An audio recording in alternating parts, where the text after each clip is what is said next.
Welcome to all. स्वागत आप सभी का आरएस सर यूट्यूब चैनल पे। और हम आ चुके हैं अभी लाइव। आज की class scalar and vector part 2 and selection based lecture number 5। तो आज की क्लास बहुत ही जबरदस्त धमाल होने वाली है। फुल एंजॉय करने वाले क्लास को सिलेक्शन बेस्ड का लेक्चर नंबर 5 और scalar and vector quantities class number 2। Class number 2 आज हम डिस्कस करने वाले हैं।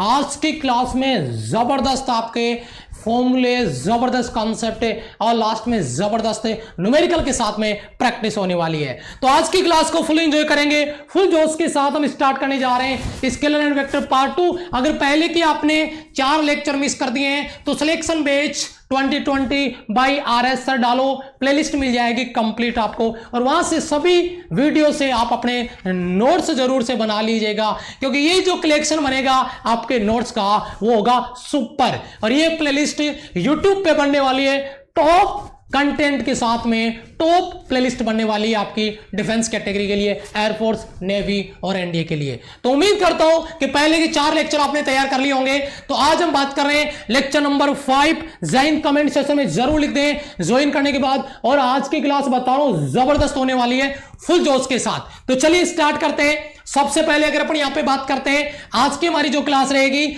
उस क्लास के लिए नोट्स क्लास जब सेव हो जाएगी उसके बाद में आराम से बना लीजिएगा। जब पढ़ा रहा हूं मैं तो पूरा फोकस आपको क्लास पे करना है। विजुअल इफेक्ट के साथ हम समझेंगे। मैथ्स के भी क्वेश्चन होंगे बहुत अच्छे अच्छे, यानी फॉर्मूले, छोटे छोटे कॉन्सेप्ट बनेंगे, उन पे डिस्कस करेंगे। तो क्लास बहुत ही ज्यादा इंटरेस्टिंग होगी। विजुअल इफेक्ट से बहुत सारे कॉन्सेप्ट हम क्लियर करने वाले, 3D डायग्राम भी बनेंगे आज।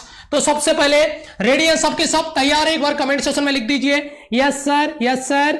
ओके, मैं आपके कमेंट कम लूंगा, कमेंट क्लास के लास्ट में लूंगा। जो भी आपका डाउट है वो आप मुझे क्लास के लास्ट में पूछ सकते हैं, ठीक है? यस। और जिन बच्चों ने ज्वाइन कर लिया एक बार क्लास को लाइक कर दें, टेंशन फ्री होकर बैठ जाइए और फिर स्टार्ट करते हैं क्लास को आज, ठीक है? Yes, ready? ओके। तो सबसे पहले देखिए कुछ इंपॉर्टेंट पॉइंट अपन डिस्कस करते हैं, यानी सदिश निरूपण पर आधारित कुछ इंपॉर्टेंट पॉइंट, इंपॉर्टेंट जो की पॉइंट है उन पे डिस्कस करते हैं। तो सबसे पहला पॉइंट हमारा बहुत इंटरेस्टिंग है, और मैंने कहा था बाल की खाल निकाल के बताऊंगा, एक एक कॉन्सेप्ट बताऊंगा डेप्थ लेवल से। तो जरा उसी पे फोकस करते हैं। पहला पॉइंट हमारा क्या कहता है कि अगर किसी वस्तु को ऋण चिन्ह से गुणा कर दिया जाए तो सदिश राशि का मैग्नीट्यूड में कोई परिवर्तन नहीं होता है, लेकिन डायरेक्शन चेंज हो जाती है। If we multiply a vector with negative sign then the magnitude will not change, only direction will change। केवल और केवल डायरेक्शन चेंज हो जाएगा, और डायरेक्शन पहले वाले वेक्टर के बिल्कुल अपोजिट हो जाएगा, बिल्कुल प्रति समांतर हो जाएगा। एग्जांपल के साथ अगर अपन इसको समझें तो देखिए यहां पे एक वेक्टर आपके पास, ए वेक्टर यहां पे ब्लू लाइन में आपको नजर आ रहा होगा, और दूसरा वेक्टर है, मैं इसको दूसरा वेक्टर क्यों बोल रहा हूं, क्योंकि मैंने उसके आगे लगा दिया है माइनस का। माइनस का चिन्ह जैसे लगाया तो इसका डायरेक्शन इसके बिल्कुल ये एंटी पैरेलल हो गया, 180 डिग्री कोण पे मुड़ गया है। तो यहां पे मैग्नीट्यूड चेंज नहीं होगा, परिमाण चेंज नहीं होगा। जो लेंथ इस वेक्टर की होगी वही लेंथ इस वेक्टर की होगी। मैग्नीट्यूड चेंज नहीं होगा, बट डायरेक्शन एंटी पैरेलल हो जाएगी, पहले के विद का अनुपाती हो जाएगी, मतलब प्रति समांतर हो जाएगी, सॉरी। उसके बाद में मैंने यहां पर भी एक डायग्राम आपके लिए शो किया है। यहां पे ए से बी, ए बी एक वेक्टर है जिसका नाम है ए बी वेक्टर है, और अगर मैं इसको उल्टा कर देता हूं, बी से ए कर देता हूं, तो मैं इसको लिखूंगा बी ए वेक्टर है। तो आपको क्या लगता है यहां पे ए बी वेक्टर और B B vector, A B vector और बी ए वेक्टर क्या इक्वल है? नहीं, इक्वल है लेकिन विथ नेगेटिव साइन। इसका मतलब मैंने लिखा बी ए वेक्टर बराबर माइनस का ए बी वेक्टर। अगर मुझे इसको बराबर करना है तो आप नोट्स में ये स्टेप जरूर से डाल दीजिएगा, बी ए वेक्टर का मैग्नीट्यूड बराबर ए बी वेक्टर का मैग्नीट्यूड। ये मैं पहले ही आपको बता चुका हूं, क्योंकि जैसे ही मोड़ लेंगे ना वो आपका नेगेटिव साइन हट जाएगा, यानी केवल मैग्नीट्यूड आएगा। और मैं बता चुका हूं कि यहां पे नेगेटिव साइन लगाने पे डायरेक्शन चेंज होता है, मैग्नीट्यूड में कोई चेंज नहीं होता। Yes sir, thank you so much, thank you बेटा। आगे चलते हैं। पहला कॉन्सेप्ट आपका क्लियर, फटाफट से पॉइंट नंबर आपका 2। दो सदिश समान दिशा में होंगे, सॉरी, दो सदिश समान होंगे, दो सदिश समान होंगे अगर उनकी डायरेक्शन, नोट करना, अगर उनकी डायरेक्शन और उनका मैग्नीट्यूड, परिमाण समान हो।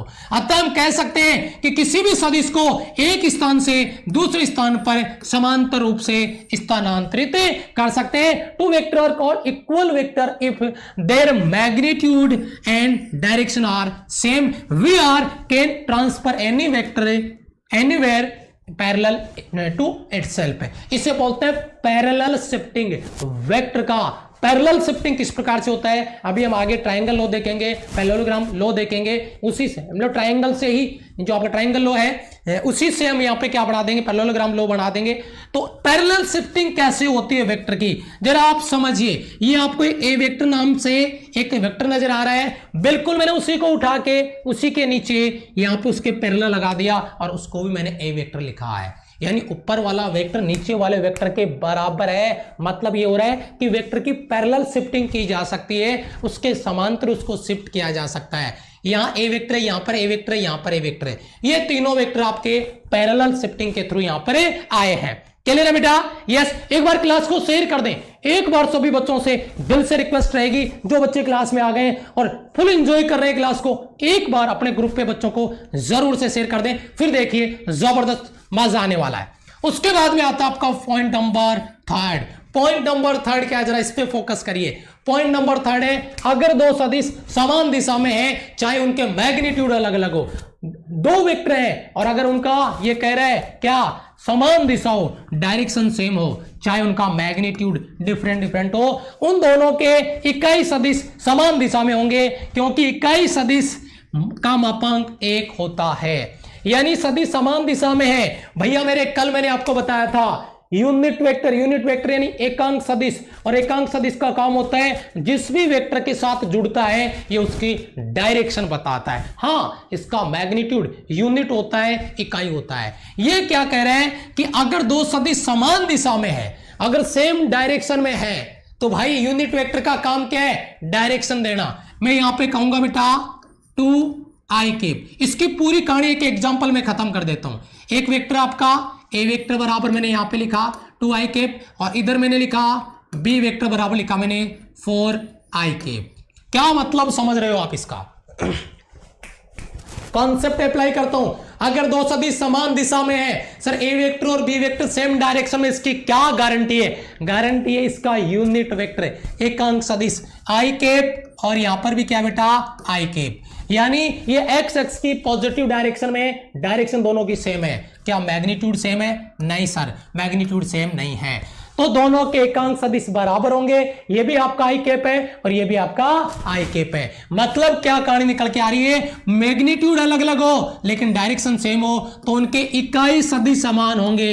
यहां पर भी आई कैप है और यहां पर भी आई कैप है। इकाई सदिश यूनिट वेक्टर इक्वल होंगे, क्योंकि यूनिट वेक्टर का मैग्नीट्यूड मापांक इकाई होता है। Magnitude of unit vector is unit एकांक इकाई सदिश होता है, इकाई परिमाण उसका होता है। क्लियर है बेटा यहां से कॉन्सेप्ट आपका? Yes, okay.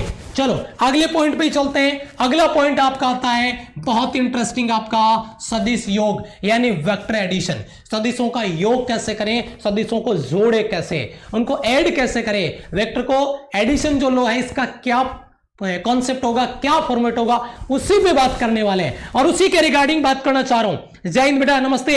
एक्स एक्स की डायरेक्शन में थैंक यू बेटा, थैंक यू। जो भी सवाल जवाब आपसे होंगे अभी क्लास के लास्ट में सुपर कॉन्सेप्ट करवाने के बाद प्रैक्टिस कराऊंगा, एक एक पॉइंट क्लियर करेंगे।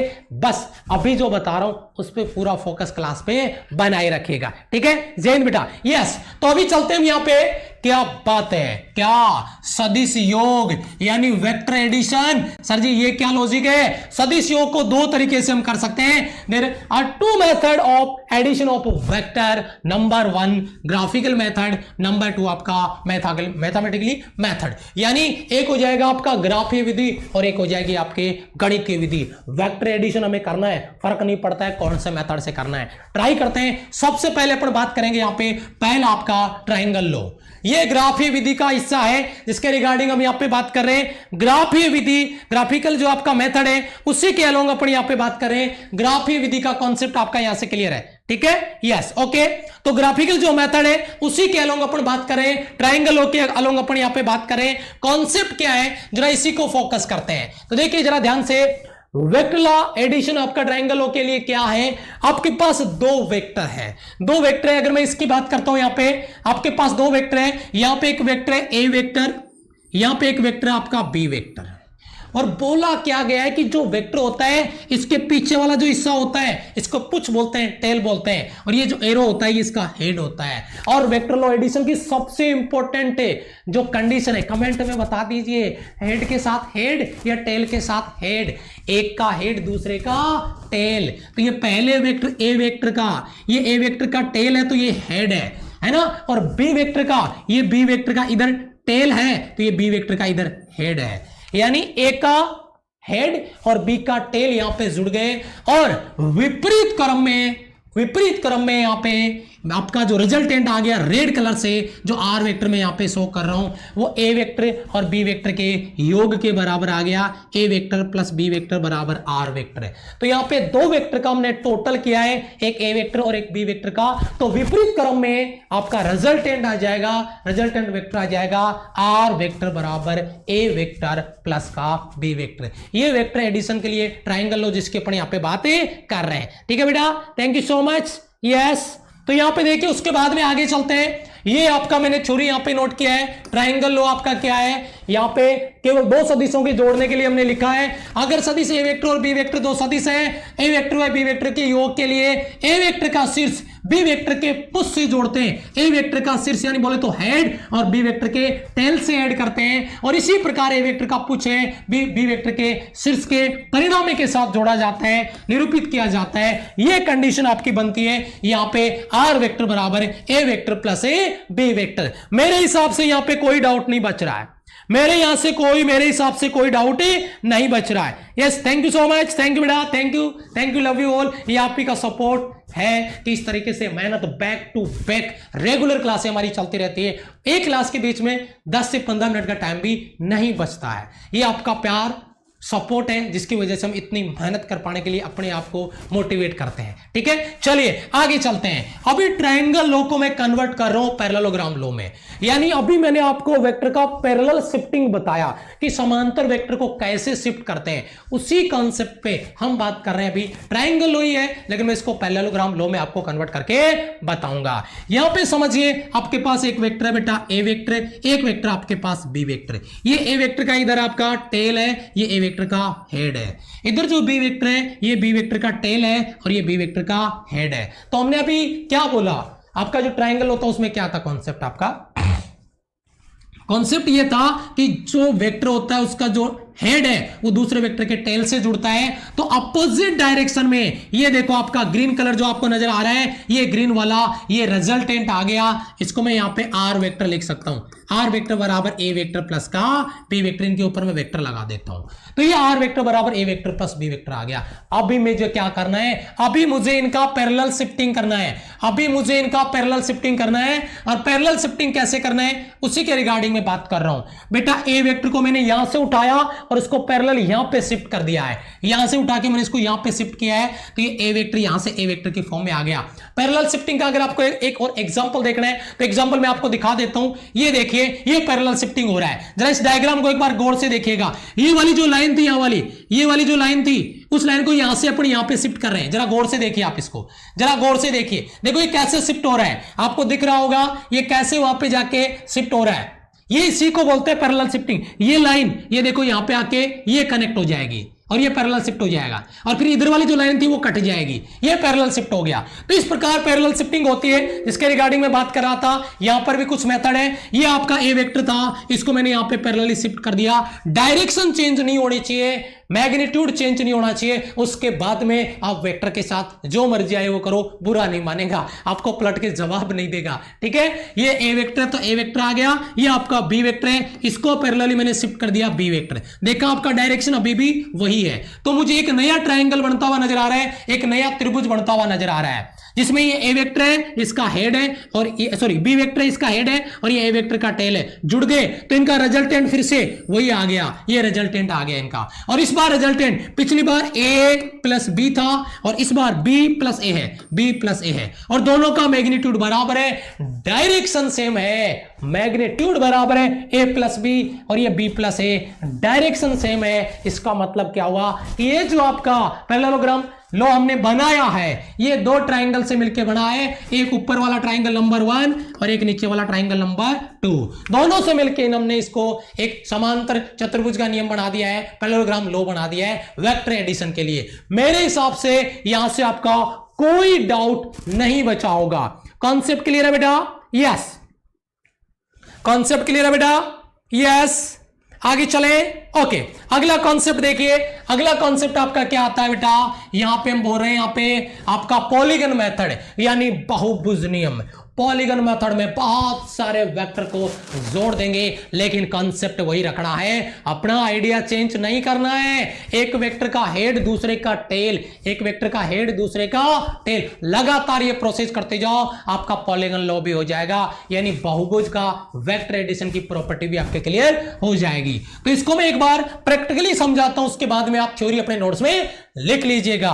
हमारे पास एक वेक्टर है बेटा ए वेक्टर, यहां पे ए वेक्टर नजर आ रहा है आपको, और दूसरा वेक्टर आपको नजर आ रहा है बी वेक्टर है, और यहां पे जो ए वेक्टर है आपका, ये ए वेक्टर है और ये मान लीजिए आपका बी वेक्टर है। तो ए वेक्टर और बी वेक्टर को जो मैं जोड़ूंगा तो ये जो वेक्टर आपको नजर आ रहा है, ये इसका रिजल्टेंट आ जाएगा ए वेक्टर प्लस का आपका बी वेक्टर। मेरे हिसाब से यहां से कोई डाउट नहीं है, ये ए वेक्टर प्लस बी वेक्टर आ गया। और फिर से एक ट्राइंगल बनता हुआ नजर आ रहा है, जिसकी ये लाइन आपका ए वेक्टर प्लस बी वेक्टर है और ये लाइन आपका सी वेक्टर है। तो इसका रिजल्टेंट मुझे बनता हुआ ये लाइन आ रही है भाई, इसकी एक लाइन तो ये हो गया ए वेक्टर प्लस बी वेक्टर और दूसरी लाइन सी वेक्टर, तो इसका रिजल्टेंट विपरीत क्रम में, ये एक अपोजिट डायरेक्शन में ये रिजल्टेंट आ गया। इस बार ये भुजा कितनी है बेटा, ए प्लस बी, और ये जुड़ेगा उसमें सी, तो मैं इसको क्या लिखूंगा, ए वेक्टर प्लस का आपका बी वेक्टर और प्लस का आपका सी वेक्टर। ये ए वेक्टर प्लस बी वेक्टर था और इसमें सी वेक्टर और जुड़ गया। फिर से मेरे पास एक ट्राइंगल बनता हुआ मुझे नजर आ रहा है, एक त्रिभुज बनता हुआ नजर आ रहा है, जिसकी एक भुजा ए प्लस बी प्लस सी ये लाइन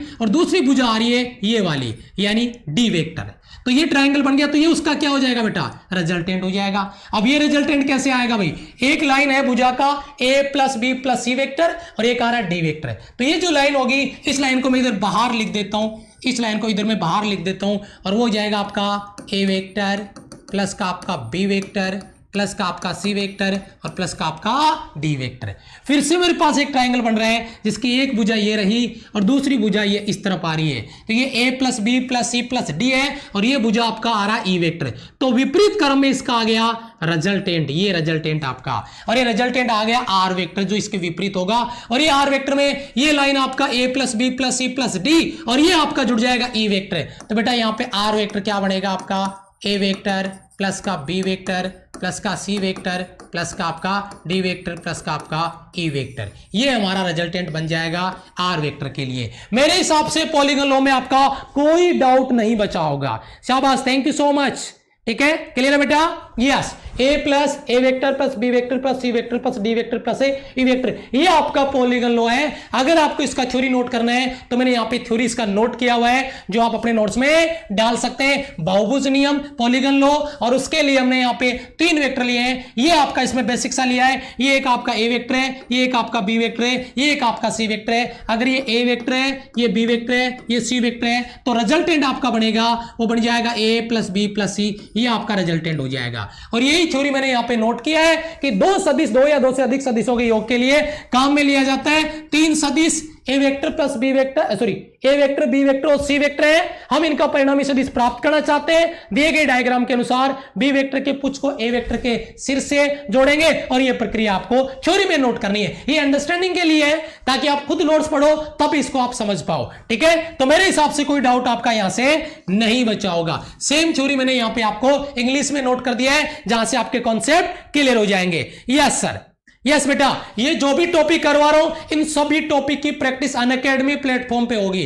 ठीक है, हमने यूनिट एंड डायमेंशन की टाइपिंग करवाई थी क्वेश्चन, लेकिन वो फाइल आपका करप्ट हो गया, तो उसको फिर से करवाएंगे। जब भी होगा तो मैं बता दूंगा, 2-3 दिन में आगे आपको उसका प्रैक्टिस मिल जाएगा। ठीक है, तो उसके बाद में आगे चलते हैं और एक बहुत इंपॉर्टेंट मेथड, बहुत ही इंपॉर्टेंट पार्ट जिस पे हम डिस्कस करने जा रहे हैं, और ये आपका रहेगा मोस्ट इंपॉर्टेंट पार्ट आपका मैथमेटिकली मेथड, यानी गणितीय विधि। भाई न्यूमेरिकल तो यहीं से बनेंगे, न्यूमेरिकल के कॉन्सेप्ट तो यहीं से बनेंगे, फॉर्मूले तो यहीं से बनेंगे, यानी एक मोस्ट इंपॉर्टेंट पार्ट आपका स्क्रीन पर आ चुका है जिसके अलोंग हम यहाँ पे बातें करने वाले हैं। मेरे हिसाब से कोई डाउट आपका बचना नहीं चाहिए यहां से। तो चलिए देखिए ये मेथड क्या है, आपका मैथमेटिकली मेथड क्या है, इसको समझिए जरा ध्यान से समझना, बहुत ज्यादा कंसंट्रेट करने की जरूरत, तो आपको पूरा फोकस स्क्रीन पे। अगर कोई डाउट बचता है तो आप कमेंट में जरूर कर दीजिएगा, मैं आपके कमेंट जरूर देखता रहूंगा, ज्यादा नहीं देखूंगा लेकिन जितना है उतना देख पाऊंगा। ठीक है, एक वेक्टर है मेरे पास ए वेक्टर है, ठीक है, ये ए वेक्टर है, और ये दूसरा वेक्टर है ये आपका बी वेक्टर है। ये इधर ए वेक्टर है, ये बी वेक्टर है।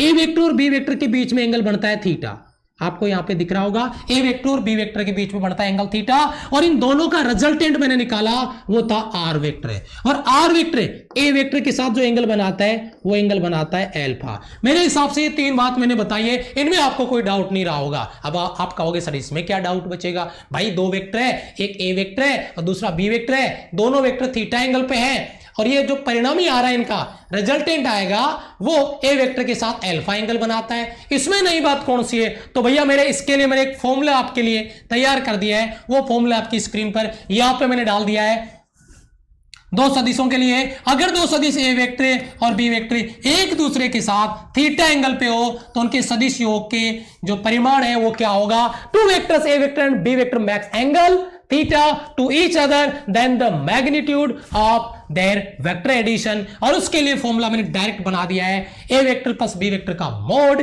क्योंकि ये जो रिजल्टेंट आएगा वो आएगा आपका ए वेक्टर प्लस का आपका B vector. A vector B vector का मोड लिया तो आ गया under root A square plus B square plus का 2ab cos थीटा।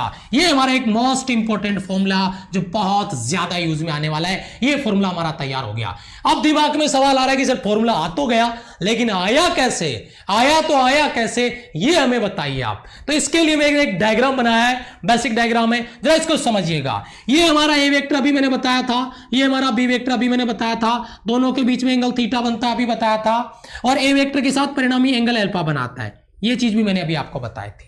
मैंने क्या किया, इस ए वेक्टर को थोड़ा सा आगे सेट किया, डॉट डॉट से आगे लेके गया, और इस लाइन को थोड़ा सा यहां से नीचे की तरफ मिला दिया। अब आप मुझे बताओ अगर ये एंगल थीटा बन रहा है तो ये एंगल कितना बनेगा बेटा बताना। अगर ये पूरा एंगल थीटा बनता है तो ये पूरा एंगल यहां पे थीटा है, तो यहां पर भी पूरा एंगल कितना पड़ेगा, थीटा। अगर ये बी वेक्टर है तो इस बी वेक्टर को ध्यान देना, ये बी वेक्टर है तो ये भी आपका बी वेक्टर है। अभी मैंने पैरेललोग्राम लॉ बताया है जिसमें मैंने वेक्टर का पैरेलल शिफ्टिंग आपको बताया है, डायरेक्शन चेंज नहीं होगी, मैग्नीट्यूड चेंज नहीं होगा, बट हम वेक्टर को पैरेलली शिफ्ट कर सकते हैं, स्थानांतरित कर सकते हैं। ये बी वेक्टर को मैंने यहां पे शिफ्ट कर दिया, ठीक है। अब ये तो आपका बी वेक्टर है, अब ये नीचे वाली भुजा अपने पास नहीं है, एक तो मैं इसको कलर चेंज करके आपको बता देता हूं, ये नीचे वाली भुजा नहीं है मेरे पास, एक तो ये भुजा नहीं है मेरे पास, है ना, और दूसरी अगर भुजा की मैं बात करता हूं तो दूसरी भुजा, ये वाली भुजा मेरे पास नहीं है, ये भुजा मेरे पास नहीं है, ये नहीं है, और ये नीचे रेड कलर वाली भुजा मेरे पास नहीं है। तो क्या करना है भाई, उसके लिए क्या करें आप मुझे बताओ। अगर ये 90 डिग्री एंगल बनता है तो भैया ये आपका थीटा, तो जिसके साथ थीटा होता है वो तो क्या हो जाता है, कंपोनेंट बना देना बी cos थीटा, और जो परपेंडिकुलर कंपोनेंट है वो आपका बी sin थीटा। तो ये तो हो गया बी cos थीटा और ये हो गया बी sin थीटा। अब आप मुझे एक चीज बता दीजिए, सिंपल सा लॉजिक है कि यहाँ पे बी cos थीटा और ये ए, तो इस टोटल भुजा की, इस टोटल की लेंथ कितना हो गया आप मुझे बता दो, बस इतना बता दो, इसकी टोटल लेंथ कितनी होगी। तो आप कहोगे सर इसके दो टुकड़े हैं, यहां से यहां तक तो है आपका ए वेक्टर जो नीचे आ गया, और यहां से यहां तक का है आपका बी cos थीटा।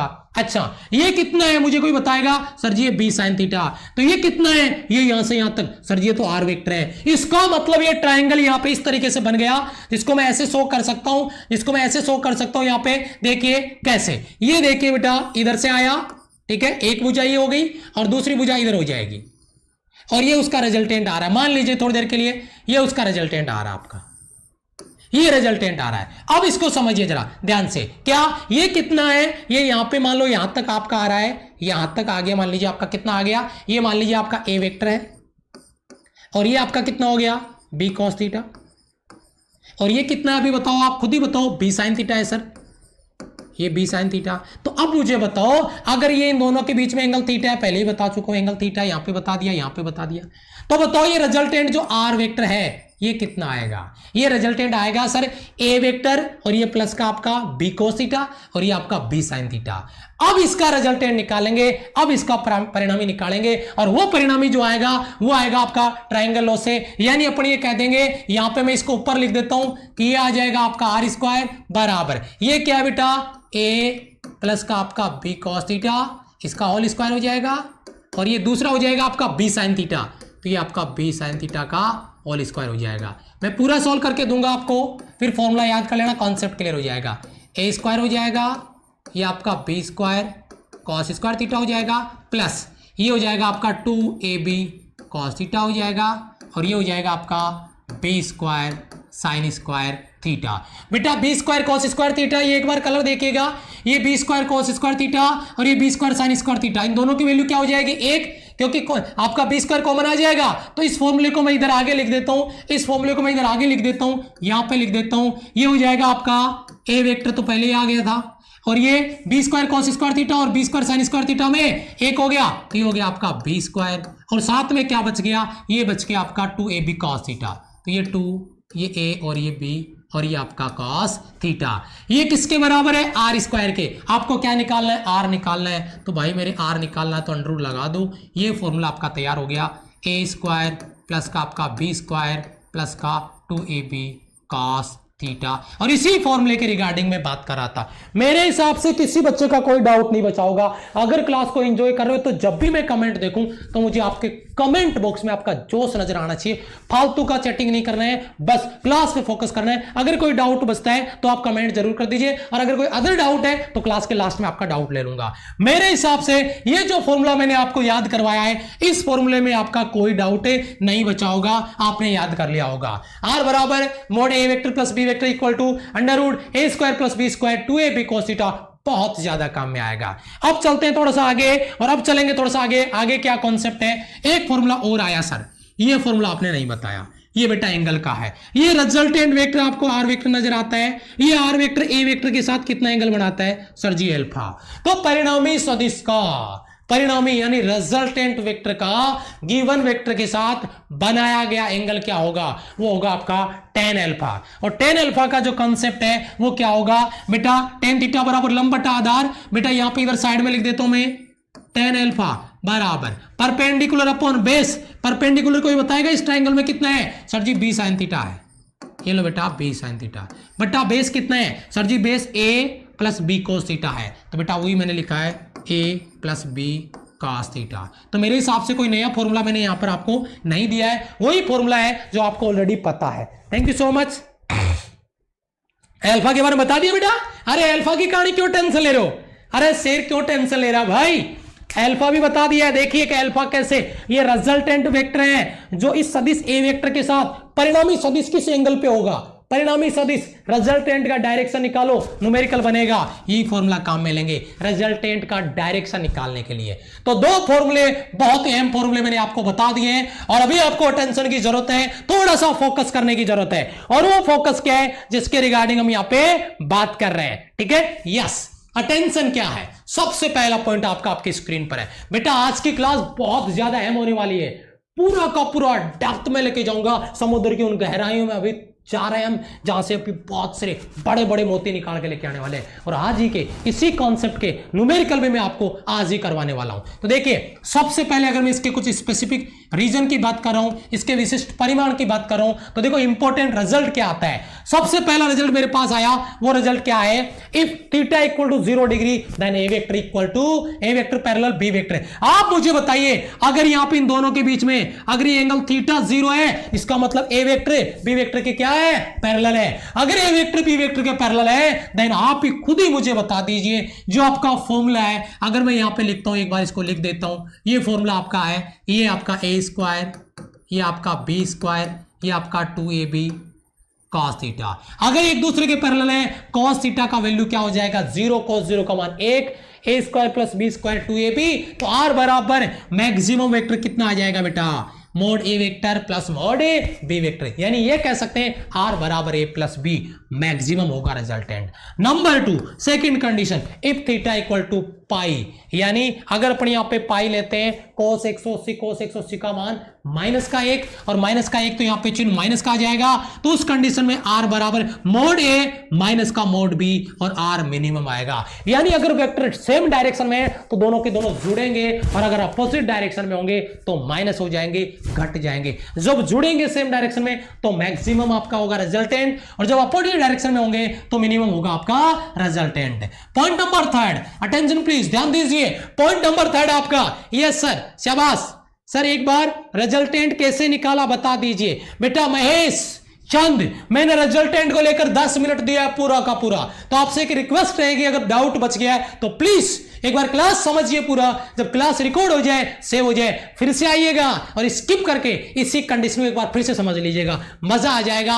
अभी वापस टाइम देने के बजाय मैंने बहुत अच्छे समझाया, ठीक है। चलिए आगे चलते हैं। तीसरा पॉइंट आपका क्या है, if theta equal to 5/2, wow great, theta equal to 0 maximum resultant, theta equal to 180 minimum resultant. But अगर थीटा इक्वल टू हो 90 degree, then what will be value of resultant A vector perpendicular to B vector, then under root A square plus B square two A B cos theta cos 90 0। तो under root में केवल आपका बच जाएगा under root में are बराबर under root A square plus B square. अब बात आती है फिर से, ये आपका रिजल्टेंट, ये आपका ए वेक्टर है, ये आपका मान लीजिए बी वेक्टर है, और ये अल्फा बनाता है रिजल्टेंट एंगल, जो मैं पहले ही बता चुका हूं। तो tan अल्फा बराबर बी बट्टा ए। सर क्या मजाक लगा रखा है आपने, अभी हमें कुछ और बताया था, अभी कुछ और बता रहे हैं भाई मेरे। ये जो मैंने बी का वैल्यू दिया था वो यहां पे देखिए, मैं रिवर्स लेके चलता हूं, यहां पे देखिए, ये जो मैंने बी दिया था वो क्या था बेटा, बी साइन थीटा, और ये जो ए था वो क्या था, ए प्लस बी कोस थीटा। तो ये बी साइन थीटा आपका, यहां से बी बराबर आपका बी साइन थीटा, और यहां पे क्या था, ए का वैल्यू ए प्लस बी कॉस थीटा। ये पूरी वैल्यू मैंने नहीं बताई है, मैंने बी की जगह तो बी साइन थीटा लिखा हुआ था और ए की जगह ए प्लस बी कॉस थीटा लिखा हुआ था, तो मैंने उसको शॉर्ट करके इसको तो बी लिख दिया है और इसको ए लिख दिया है, तो बी बटा ए। मेरे हिसाब से ये कोई कहानी नहीं है, बस आपने क्या किया है, उस एंगल में क्या किया है, बी साइन थीटा, साइन 90 का वैल्यू कितना हो गया 1, तो यहां पे साइन 90 की जगह तो आपका क्या आ गया बी, उसी फॉर्मूले में, और यहां पे A plus B cos theta, cos 90 का वैल्यू 0, तो केवल ए बच गया।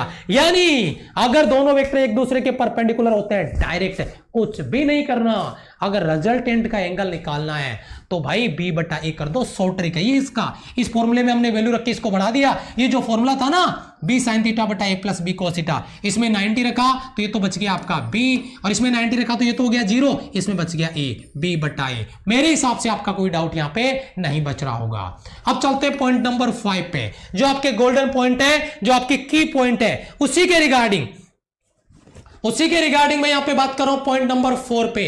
तो बेटा ए वेक्टर बराबर बी वेक्टर, अगर ए है, क्या आप बात कर रहे हो सर, यस, अगर दोनों वेक्टर मैग्नीट्यूड में इक्वल है, अगर ए वेक्टर बराबर बी वेक्टर को अगर मैं ए मान लेता हूं, देन उस कंडीशन में अगर आप रिजल्टेंट निकालोगे तो आपका आर वेक्टर आ जाएगा 2a cos theta by 2। Same process आप खुद करके देखिएगा, यहां पे ए और बी को बराबर रख लीजिएगा, इसको बराबर रख लीजिएगा और इसको सोल्व करना है, ठीक है। यहां पे ए की जगह ए स्क्वायर, यहां पे ए स्क्वायर, यहां पे 2a स्क्वायर और cos थीटा आप यहां पे लिख दोगे, देन ये कंडीशन आपकी बनेगी और ये स्थिति आपकी यहां पे आ जाएगी, ये वाली कंडीशन, ये कंडीशन आपकी।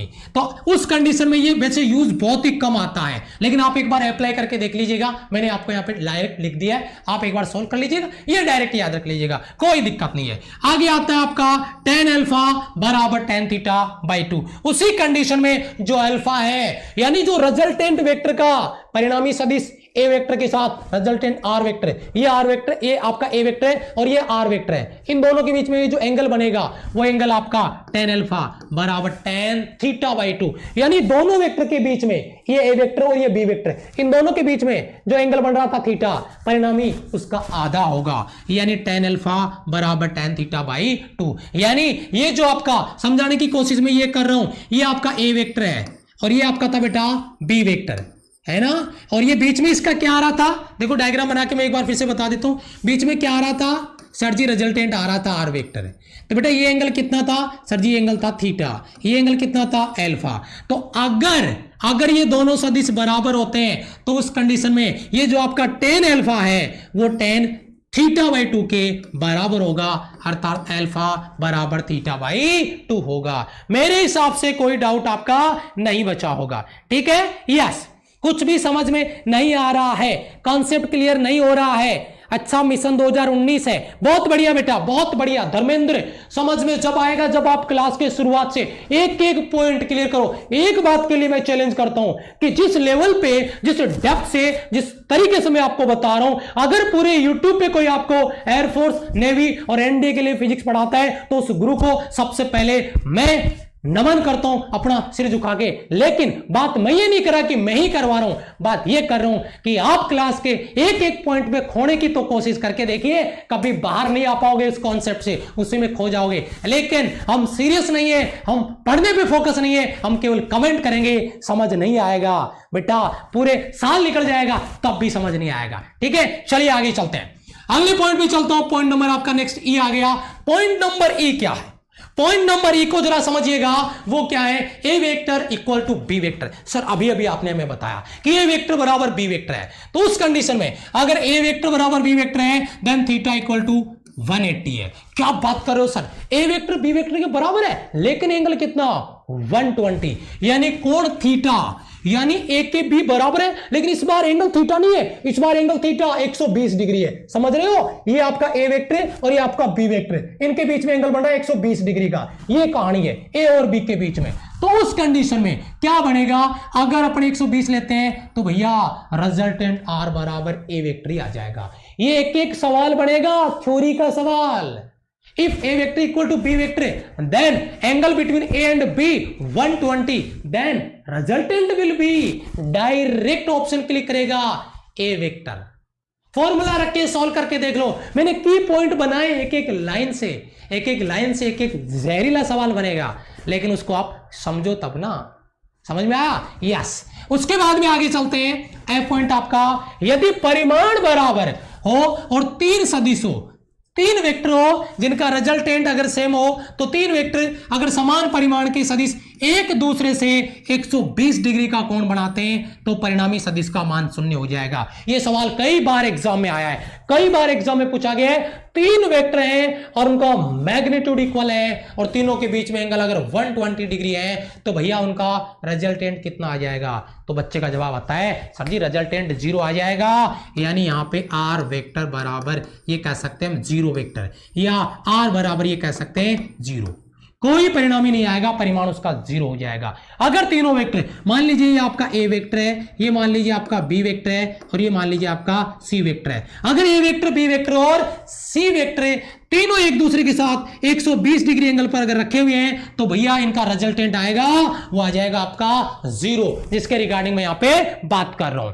Clear doubt? और एक और चीज, जो बच्चे इस अंधेरे में जी रहे हैं, कमी नहीं है मिशन 2019 पार्ट 2 में, लेकिन उसी कमी को हमने अपडेट किया है। आपने देखा सॉफ्टवेयर का एक अपडेटेड वर्जन आ रहा है। ये हमारे जो नोट्स हैं मिशन 2019 पार्ट 2 के, इसके नोट्स बनाना, उसके नोट्स बनाना, और इसको मैंने कितना अपडेट किया है वो आपको पता चल जाएगा। क्योंकि ये जो प्लेलिस्ट बनेगी यूट्यूब पे, पूरे यूट्यूब पे डिफेंस के लिए वो प्लेलिस्ट होगी जिसको कभी अपडेट करने की जरूरत नहीं पड़ेगी। तो इसीलिए आपको ये लग रहा होगा कि मैं बहुत ज्यादा डेप्थ में बता रहा हूं, एक एक पॉइंट पे डिस्कस कर रहा हूं, इसलिए थोड़ा सा सर जी टफ लग रहा है, समझने में दिक्कत आ रही है। सर जी शॉर्ट बता दो थोड़ा सा, सक्सेस का कोई शॉर्टकट नहीं होता है बेटा, डेप्थ में जाना ही पड़ेगा। और फिर एनडीए, एयरफोर्स और नेवी जिसका एग्जाम देना है वो दे लेना, पता चलेगा सब कुछ क्लियर हो रहा है। आगे बात करते हैं नेक्स्ट पॉइंट पे। नेक्स्ट पॉइंट है बहुत इंटरेस्टिंग।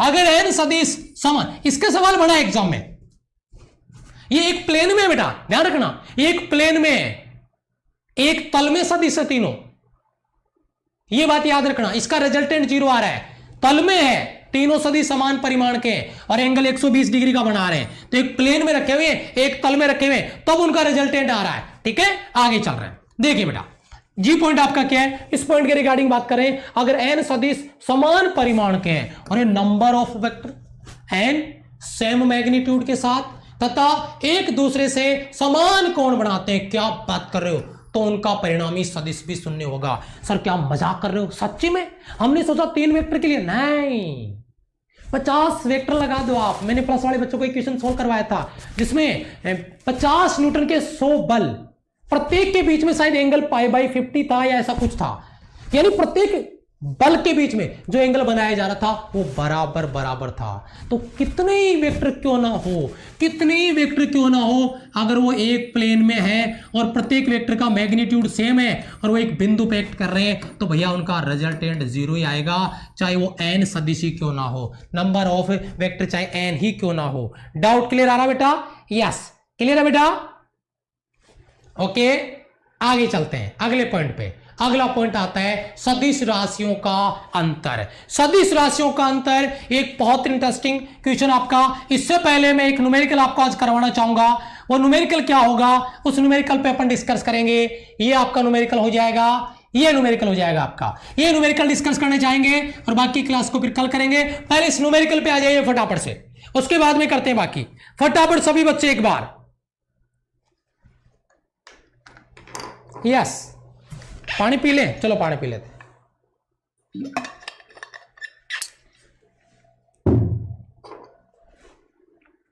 जल्दी से सॉल्व करें भाई, मैं देख रहा हूं आपके कमेंट, फटाफट से जल्दी से रिप्लाई करें, मजा आ जाएगा।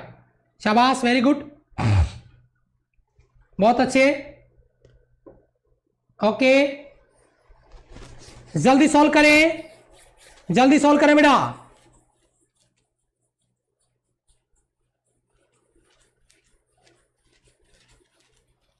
बहुत बढ़िया, बहुत बढ़िया, शाबाश। जल्दी सॉल्व करें बेटा क्वेश्चन को। ये आपका क्वेश्चन नंबर है 10.5 न्यूटन का एक बल एक कण पे कार्यरत है और इस पे एक ऊर्ध्वाधर के साथ 37 डिग्री का कोण बनाता है, तो बल का लंबवत घटक ज्ञात कीजिए। परपेंडिकुलर कंपोनेंट आपको निकालना है। A force of 10.5 Newton acts on a particle along direction making an angle of 37 degree will be vertical. Find the component of the force in the vertical direction. Vertical direction में आपको force का component निकालना है, मजा आ जाएगा। बहुत ही मस्त concept है आपका वर्टिकल डायरेक्शन में, और टॉप लेवल का क्वेश्चन है। कितने बच्चे इसको सोल्व कर पाते हैं, मजा आ जाएगा। बहुत ही बढ़िया, शाबाश, जल्दी सोल्व करें बेटा। सी विल बी राइट आंसर।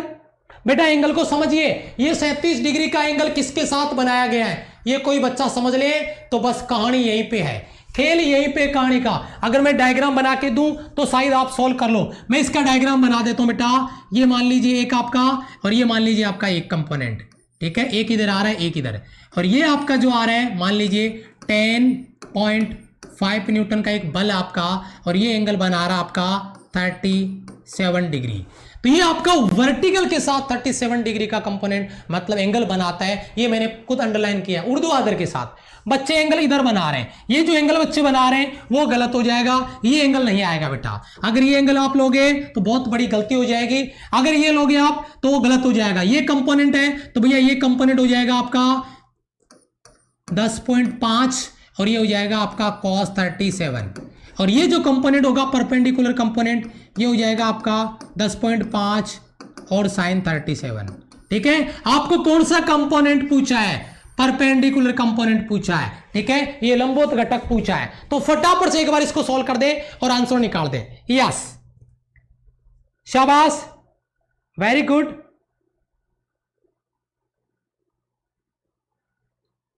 जल्दी बताए बेटा।